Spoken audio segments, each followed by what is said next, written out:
Hi there, my name is Alison Burton and I am from Glasgow in Scotland. I have a degree in community education focusing on youth work. I also work for the local council managing youth groups for children and young people with additional support needs. I currently work for Family Planning Association as well, and they are a charity who support sexual health, education and campaign to improve services.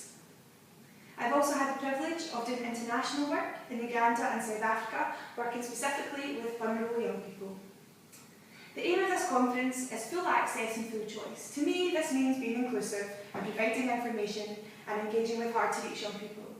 Sometimes we can focus on HIV/AIDS and LGBT issues, but sometimes we kind of forget about other aspects, for instance disability. But in order to provide the full access and full choices, we need to engage with all vulnerable groups. In my job with the Family Planning Association, I support families and professionals and young people with autism around the topic of sexual health education. Autism can leave people very vulnerable due to lack of social understandings and misinterpretations. The majority of young people I work with have been abused or have the potential to abuse. And this is due to lack of understanding of non-verbal signals or a flawed understanding of sex due to peer pressure, portrayals of sex through the media and pornography. People with autism can take information very literally and may find it hard to understand and pick up false information, which is why the resources I have are very clear. Having autism can cause other problems, for instance sensory issues. Some young people do not like the sensory feeling or the smell or the taste of condoms, which leaves them open to STIs and pregnancy.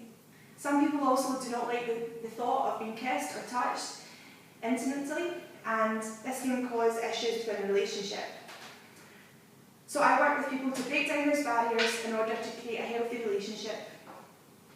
I also work with parents and professionals to break down other barriers that they face around sexual health education, as some parents don't like to think about their children having sex, but with a child with disabilities we really need to open up the family boundaries to create a safe environment for that child. Because of the nature of disabilities, some people really need help with every aspect of their lives. So working with the parents, we can hopefully create a more inclusive way of living so people with disabilities can have a healthy, safe sexual relationship without being taken advantage of or at risk of unwanted pregnancies or STIs. And that what we call is good touch, bad touch, and we focus on that a lot during our workshops. Not only have I worked specifically with disability, I've also worked with other community groups, including gang members, asylum seekers and refugees, and young girls. When I work with these young people, I deliver confidence building workshops, which I think plays an integral role within sex and relationship education, as lack of self-esteem can also lead to risky behaviour. I feel like I'm a good candidate as I'm extremely passionate about family planning and equalities. I feel it is important to reach out to young people and to help support their empowerment in order to make informed decisions through education. Thank you.